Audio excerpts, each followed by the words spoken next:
Boa noite a todos. Vou tentar falar. Ficou comprida assim a sala, né?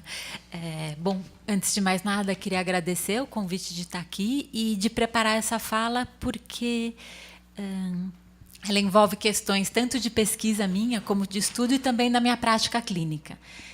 Também queria agradecer, porque o dia de hoje já foi precedido de um encontro meu com a equipe, então esse trabalho de conversa já começou. Espero que continue essa noite aqui conosco, com todos juntos, não é? E eu começo com um pedacinho da convocação de hoje, que é Desafios da Educação. E, bom, até aqui não há novidades, não é? Educar os filhos é um grande desafio, implica em tomar decisões o tempo todo, não é? Em se posicionar, em produzir respostas, as respostas não estão prontas, às vezes a gente acha que as respostas já estão prontas, a gente que não sabe, mas vale lembrar que elas não estão prontas, que as respostas são produções de cada família, não existe uma resposta que possa valer para todo mundo.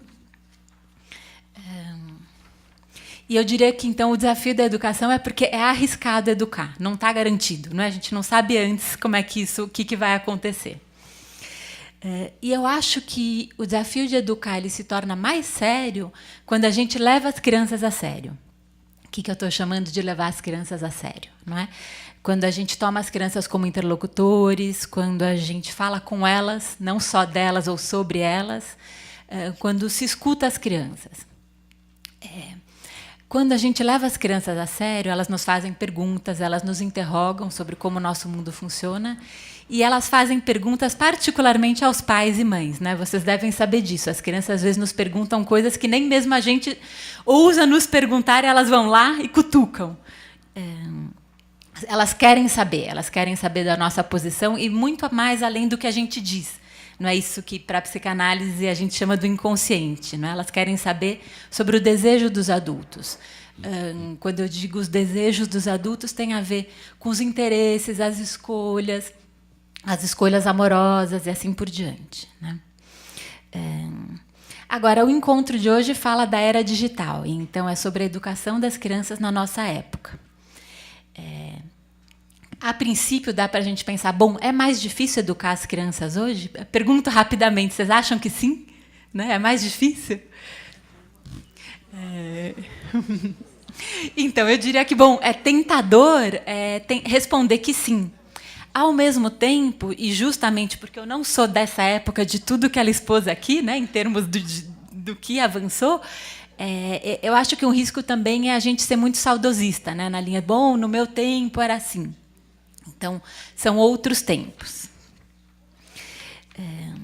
Então, sem ser saudosista, de que modo pensar como a gente pode se posicionar com as mudanças que são da nossa época? Essas mudanças estão no laço social e também estão na família. Né? A família mudou muito ao longo dos últimos anos. E não dá para fazer isso sem pensar nesses objetos, não é? Que são o computador, a internet, os tablets, o WhatsApp, as redes sociais. Quer dizer, não dá para pensar a nossa época nem em termos do laço social e nem em termos da família sem esses objetos. Não é? Eles estão por toda parte. Quando se fala em família, na atualidade, um termo que aparece muito é a parentalidade. Não sei quanto vocês têm ouvido, não é? Mas é um termo que vem aparecendo cada vez mais. E é mesmo um neologismo, é um termo novo para nós aqui em português. E eu acho interessante porque esse termo me faz pensar em duas vertentes. Não é? Um é que o termo parentalidade vem junto com o discurso jurídico e tem uma ideia de reconhecer, legitimar as novas formas de família. Né? Então, não só pai e mãe, mas os vários adultos que se responsabilizam por educar crianças na família. Então, esse é um lado que eu acho positivo e muito potente, e necessário, inclusive. Né? Agora, tem um outro lado desse termo parentalidade que vem junto com uma oferta enorme de especialistas da família, especialistas da educação das crianças. Isso vem recuando, especialistas em gestação, especialistas em parto, especialistas em amamentação. E aí eu vou vendo pela cara de vocês como isso sim é familiar ao tempo em que a gente vive. Não é? E esse excesso de especialistas, eles às vezes levam a pensar, então, de que existe um jeito certo de educar crianças. Ou que se os pais tiverem as habilidades e competências necessárias, eles vão ter bons filhos, ou os filhos que vão se desenvolver bem. E aí há uma quantidade enorme de manuais disponíveis para pais, para famílias hoje em dia. Não é? Acho que um bom termômetro disso são as livrarias de aeroporto. Então, alguns anos atrás, a quantidade grande de livros, enfim, de autoajuda era muito voltado às empresas, não é? Depois apareceram os relacionamentos, né? Como conseguir um homem em 10 dias, como manter sua relação e assim por diante. E agora é muito sobre crianças e sobre parentalidade, não é? Como educar seu filho, como educar gêmeos, como fazer. Então, os pais ficam um pouco inundados de manuais, não é? E dessa ideia que eu já não acho tão interessante, de que tem um jeito e que esse é o jeito certo, e que um jeito certo serviria para todos. Então, posso adiantar para vocês que não existe um jeito certo, não é? Que não existe um modo linear e sem conflitos de educar as crianças. Que não tem um único modo de ser pai ou mãe. E aí eu evoco o Winnicott, que é um pediatra e psicanalista inglês, enfim, morreu já há alguns anos, muita gente conhece porque ele publicou muito e tudo. E o Winnicott tinha um programa de rádio para pais. E era um pouco questionado como pensar falar para pais num programa de rádio. Então, era um rádio da BBC de Londres.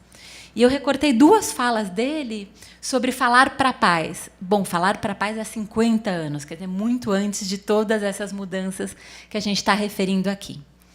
E aí, bom, 2 falas, citações do Winnicott. Uma é facílimo fazer com que os pais se sintam incompetentes.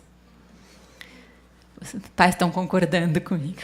E a outra é, quando os pais se sentem incompetentes, eles se sentem culpados e recorrerão voando a qualquer um que lhes fale com autoridade, que lhes dê ordens. Então, enfim, se alguém sabia no que ia dar alguma coisa, acho que era o Winnicott, né? Porque é uma fala muito anterior a todos esses especialistas. E ele era um autor e um psicanalista que tomava muito cuidado, que alertava muito para essa ideia de se interferir muito no campo da família. Ele achava que isso era extremamente arriscado e complicado. E era o autor que falava muito de se escutar os pais, de acolher os pais, de não antecipar uma solução. Ele acreditava que se a gente escutasse os pais, se desse tempo aos pais, a solução surgiria por si só. Então, o Winnicott me parece extremamente atual e justamente nessa ideia de que não pode ter uma resposta que sirva para todos. Não é? Eu gosto de pensar o que serve para todo mundo, em última análise, também não serve para ninguém. Não há respostas definidas, não há como a gente saber antes que pai e mãe que cada um vai ser, como vai ser a relação com as crianças. E eu imagino que os pais sabem disso, não é? Sabem disso porque planejam uma série de coisas e quando os filhos nascem não é bem assim. Os pais sabem disso porque vêm outros pais antes de serem pais e pensam, comigo vai ser diferente, e depois eles se veem exatamente nessas mesmas cenas em que eles condenavam os outros pais. Os pais sabem disso, que não dá para saber antes, porque as crianças nos questionam sobre questões que a gente não viveu, não é? Sobre questões que a gente não teve que pensar, que os nossos pais não tiveram que pensar. E aí acho, de novo, que a questão da internet, das redes sociais, essas são questões nas quais nós não fomos educados. Nós, eu sei que tem gerações um pouco variadas, mas, enfim, são só esses bem pequenos que nasceram neste modo de viver e de se relacionar. Então, falando um pouco sobre a família na atualidade, não é? As épocas mudam, as famílias mudam, e um modo de pensar no papel da família na atualidade talvez seja pensar o que ainda vigora. Então, o que uma criança precisa para se desenvolver, para se subjetivar e que não varia de época para época. A ideia de se subjetivar, que é um conceito, enfim, psicanalítico, teria a ver de que um bebê não nasce pronto e que não está garantido o que vai sair dali. Não é? Que a construção da subjetividade tem a ver, sobretudo, com a relação do bebê com seus primeiros e fundamentais cuidadores.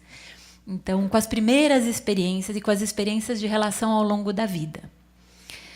Então, isso, a ideia de que a subjetividade precisa se construir e que é na relação com o outro, não muda de tempo para tempo, né? Essa questão ela é muito ampla e, é claro, a gente tem pouco tempo. Eu vou pensar alguns pontos para depois, para a nossa conversa e para sustentar um pouco as ideias que eu vou apresentar para vocês. Então, o que ainda vigora na nossa época? O que não muda, mesmo que os tempos mudem? É a ideia da família como um lugar central para a criança se subjetivar. É a ideia de que os adultos que se encarregam da criança assumam certas posições e certas responsabilidades. Na psicanálise, a gente fala em função paterna e função materna, não é? E também vigora a ideia de que nós somos seres de relação. Não dá para pensar qualquer tipo de coexistência que não passe pela relação, né? Então, a família se modifica, mas também a gente não tem nenhuma razão para pensar que nas diferentes formas de família não estariam dadas as condições para uma criança se subjetivar. Com isso, eu quero dizer que não há como a gente dizer este modo de família é certo, este modo de família não é certo, ou aqui pode haver saúde psíquica, aqui não.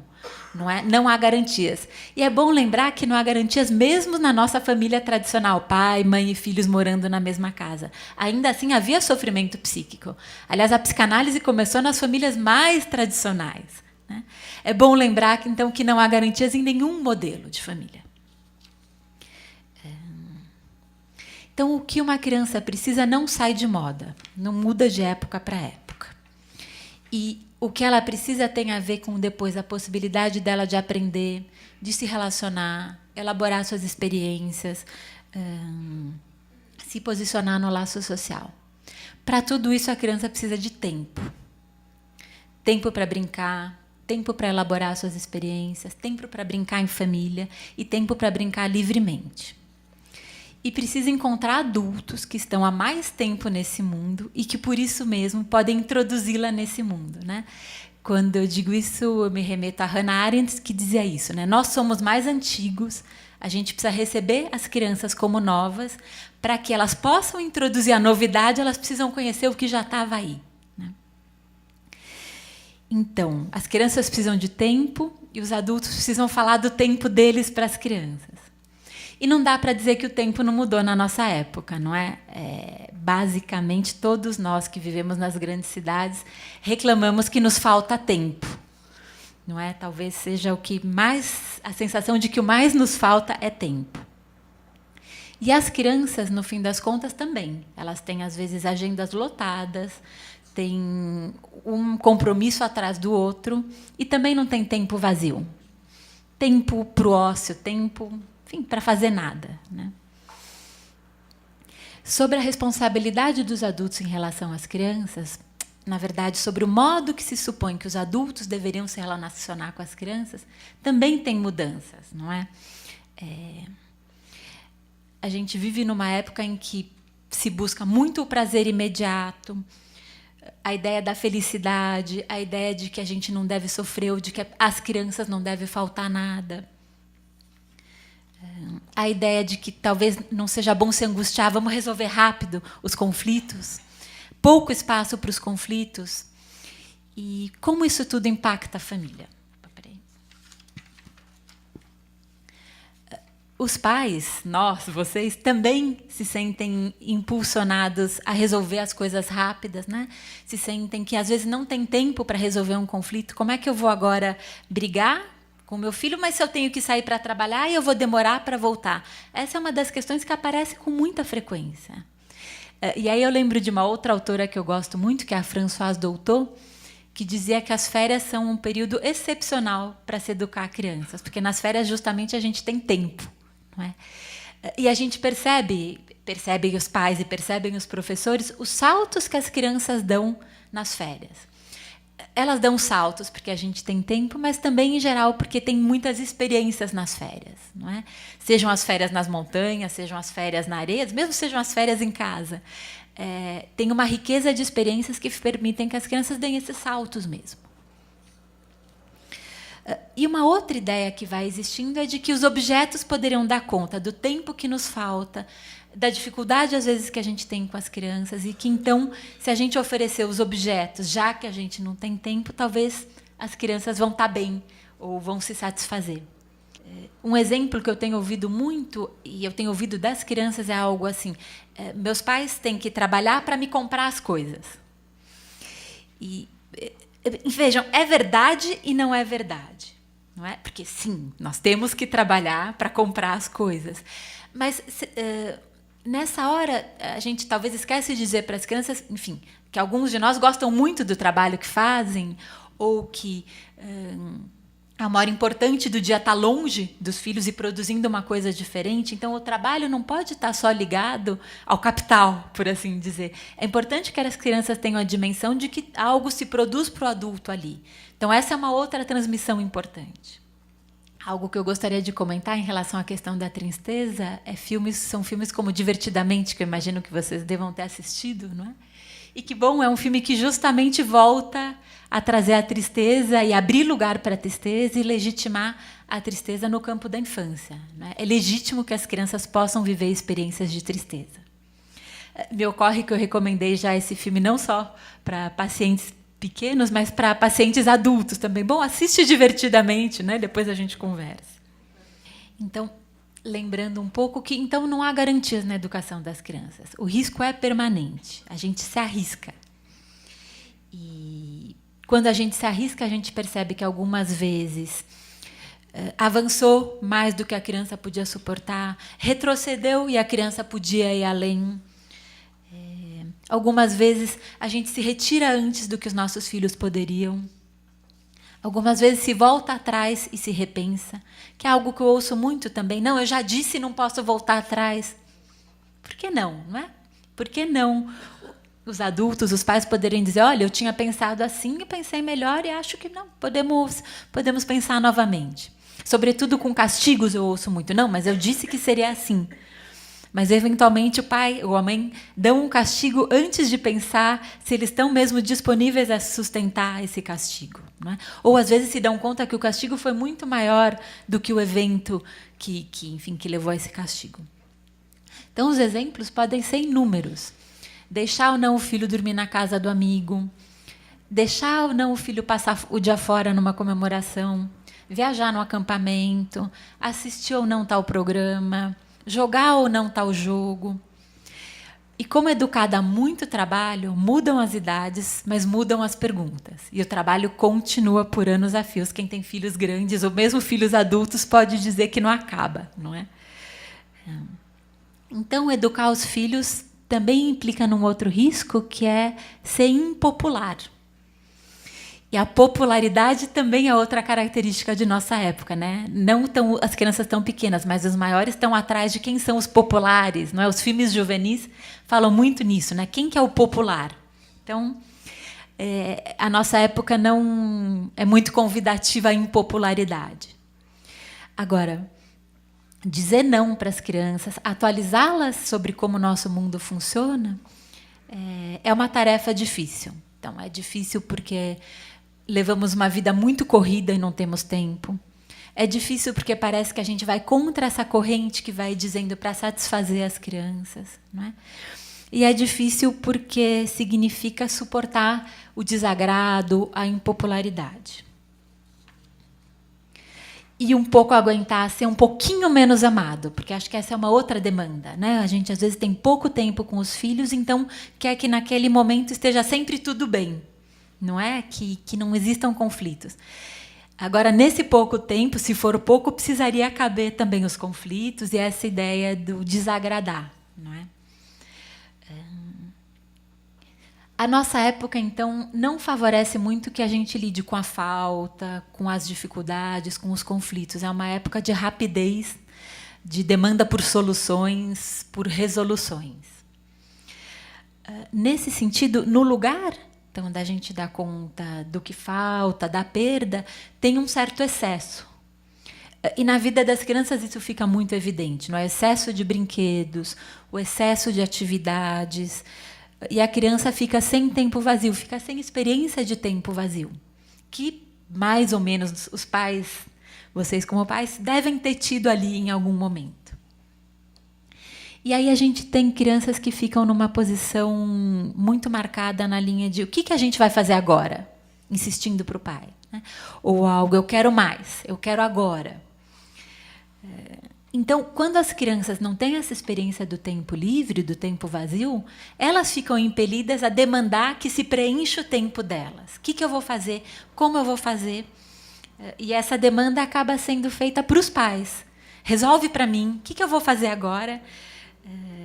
E a verdade é que, na nossa época, existe essa ideia de que a gente pode estar conectado o tempo todo. Desde que haja bateria nas nossas máquinas, né, não termina o tempo de conexão.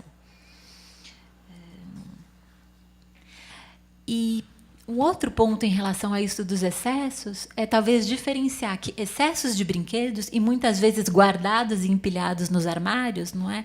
É diferente da atividade de colecionar. Colecionar exige trocar, exige esperar, exige ter o repetido, lidar com um amigo que trocou, não trocou, planejar. Isso demora um tempo. É um tema que surgiu para mim muito ali na minha clínica, até pela idade das crianças que eu atendo e tudo, foram as figurinhas Pokémon, que eu imagino que também devam ter circulado entre vocês. Então, e aí talvez eu vou parecer um pouco saudosista, mas na minha época, quando as crianças trocavam figurinhas, isso ficava entre elas, não é? Agora, as tais figurinhas Pokémon, o que acontece? Tem as figuras mais caras, tem as figurinhas difíceis de conseguir, que os pais compraram. Então, se a criança faz uma troca ruim, leva a bronca em casa. Os coordenadores têm que intervir. Então, isso que era do universo das crianças, isso é uma parte, mas, enfim, é algo que eu vi muito, fica um pouco perdido. E a própria ideia de colecionar, esse haver, bom, fiz uma má troca, agora vou ter que ficar com essa figurinha ruim. Esse aprendizado, as crianças ficam poupadas disso, o adulto acaba resolvendo por elas. Então, nessa linha de poupar as crianças, a gente poupa de viver isso. Né? E dos pais suportarem, bom, meu filho talvez não vai ser um bom negociante, não é? Fez um mau negócio, uma troca ruim e assim por diante. Ainda a questão do tempo vazio é que, para inventar, para planejar, para brincar, a criança precisa desse tempo vazio, ele é necessário. E o que a gente tem visto com muita frequência são crianças que fazem as refeições em frente às telas, fazem os percursos pela cidade em frente às telas e fazem as viagens familiares em frente às telas. Aqui tem uma perda importante de oportunidade, não é? Tanto de oportunidade de tempo vazio, como oportunidade de troca. E aí, vejam, eu não acho que é na linha do tudo ou nada. Não quer dizer que, eventualmente, uma viagem não possa ser feita vendo um filminho. Mas talvez uma, não todas, alternar, enfim, aí cada família acha a sua solução. E, de novo, sem ser saudosista, mas as viagens de carro, acho que cada um pode lembrar que em família eram momentos importantes, né? As brincadeiras, achou o Fusca, não achou o Fusca, não é? Sim, e também contar carros, carro de que cor, enfim, vários modos de se ocupar. E mesmo não fazer nada, e mesmo ficar em silêncio, cada um ali com os seus devaneios e com os seus pensamentos. Sobre o tempo livre, uma outra coisa que eu tenho observado é que algumas crianças têm ficado extremamente angustiadas no momento de intervalo, de parque, do antigo recreio, não é? Porque justamente é uma hora que, com sorte, ninguém diz às crianças o que fazer. Então, justamente a gente espera do recreio que seja um momento livre. E eu tenho recebido muitas crianças que justamente nessa hora se angustiam. Como é que faz? Como é que a gente se vira quando ninguém diz o que fazer e nem como preencher o nosso tempo? Uma outra coisa sobre a impopularidade ou não é que não é que o adulto diz não para cercear as crianças, não é? Não é que o adulto diz não ao seu bel prazer. O adulto diz não porque o adulto também não pode tudo. E essa é uma transmissão muito importante, não é? Por várias vias, mas não é só não para você, é porque eu também, como adulto, não posso. Os nãos que implicam em risco são mais fáceis, né? A gente diz isso não, porque senão você pode se machucar. Mas tem uma série de nãos que tem a ver mesmo com... ninguém pode tudo. Né? Tem a ver com suportar, dar conta disso. Então, voltando àquilo que eu dizia, o que ainda vigora e o que uma criança precisa, eu diria ela precisa de adultos, ela precisa de adultos numa determinada posição, e adultos que se ocupem de transmitir de que modo, como adultos, se viram nesse mundo. Isso é simples e complexo, não é? Mas, basicamente, para estar aqui, cada um teve que se haver com o seu modo de estar nesse mundo. Seu modo de lidar com as angústias, com os conflitos, com os sentimentos variados, com as relações amorosas. Então, isso é uma transmissão importante e complexa, não é? Sobre os objetos na atualidade. Então, outra coisa que ainda vigora é o brincar. Brincar não pode sair de moda. Pode variar o jeito de brincar, pode variar os temas das brincadeiras, mas o brincar ele é essencial. Não é? Ele é essencial na escola, mas ele é essencial e anterior, porque ele precisa existir no campo da família. Quando a criança brinca, ela elabora suas experiências, ela experimenta algumas situações de uma outra maneira, numa outra posição. Ela faz parcerias, ela interage. Mas a ideia é que quando a criança brinca, ela se faz. Não é? A brincadeira é o elemento central disso que eu chamei de construção da subjetividade. A criança se faz brincando. E, mais uma vez, aqui é preciso tempo para brincar, tempo para vivenciar e elaborar as experiências. O bebê também brinca, e a brincadeira do bebê é uma brincadeira na qual o papel do adulto é ainda mais importante.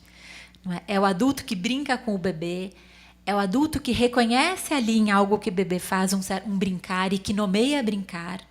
E é a partir daí que os bebês brincam, e as brincadeiras dos bebês são encher, esvaziar, cadê, achou que é um clássico, não é? Quer dizer, essas brincadeiras são brincadeiras essenciais para isso que eu estou chamando de construção da subjetividade.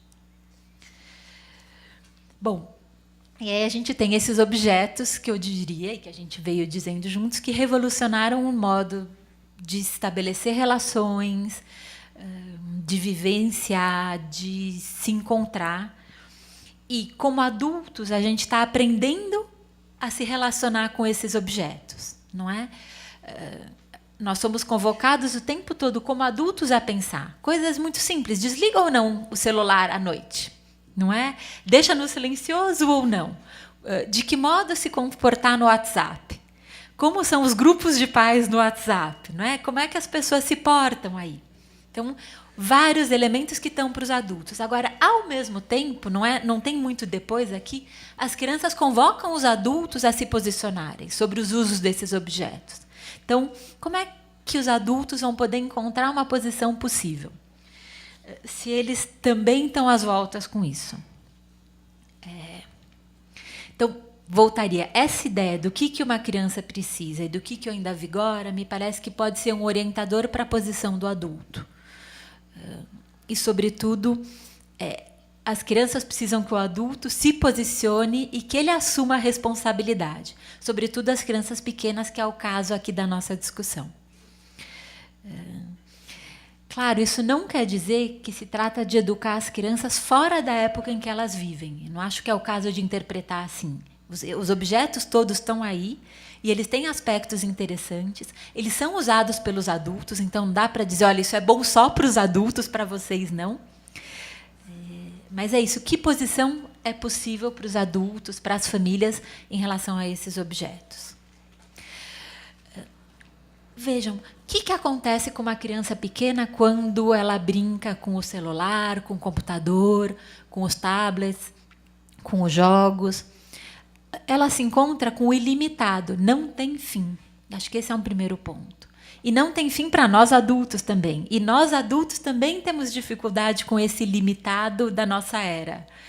Não acaba. Né? A gente tem dificuldade de desligar. E aí eu vejo casais que combinam, bom, na hora do jantar, tira o celular da mesa.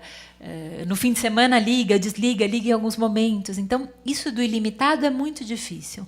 Mais ainda para uma criança bem pequena. O ilimitado é outra característica de nossa época, não é? A gente vê propaganda falando internet ilimitada, acesso gratuito ilimitado. Para mim, o encontro com isso do ilimitado, o que mais representa, são esses grandes lançamentos imobiliários que tem lá vários itens e tem um que diz assim, piscina com borda ilimitada ou piscina com borda infinita. Isso a primeira vez que eu vi me produziu um certo estranhamento. Então, o quanto o ilimitado está colocado para nós e para as crianças, mas tem um gap aí. Né? Nós adultos, a gente já construiu mais ou menos elementos para se haver com isso.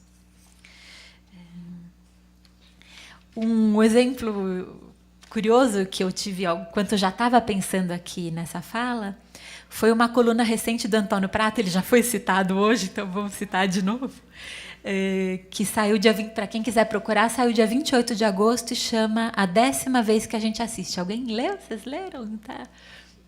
Eu vou ler só o primeiro parágrafo da coluna, depois vocês vão atrás de ler o resto. Quem quiser, né? Agora eu leio a coluna, diz assim, vamos assistir o quê? Ela pergunta, se aboletando no sofá. É sexta-noite, as crianças estão na casa da avó, não temos nenhum compromisso social, nenhuma pendência profissional. Chove lá fora e aqui, caro lobão, não faz tanto frio, pois estamos debaixo de um cobertor. À minha frente uma TV gigante, na minha mão um controle pequenininho e poucos cliques. Teremos a Apple TV ou Netflix. Praticamente todos os filmes ou programas televisivos já produzidos desde a invenção do cinematógrafo. Parece a abertura de uma noite perfeita. Parece. Aí eu paro aqui e depois vocês continuam. Ou, enfim, ao mesmo tempo já vão olhando nos celulares de vocês. O nome da coluna é A 10ª Vez que a gente assiste, 28 de agosto. Me parece que já tem circulado muito, tanto entre pais como entre professores, a ideia de que a relação com esses objetos tem que ser regulada, monitorada. Não é? Acho que isso tem sido bastante falado. Agora, faz muita diferença no caso de uma criança bem pequena. Então, vamos imaginar uma criança de 2, 3 anos ali insistindo para o pai ou para a mãe que quer o celular para jogar um joguinho. A criança insiste, a mãe ou o pai hesita, não é bom. Não sei, só um pouquinho, aí a criança insiste. É preciso dizer que quanto mais os adultos hesitam, mais as crianças insistem. Eu ouço cotidianamente as crianças dizerem, eu insisti muito e eu consegui.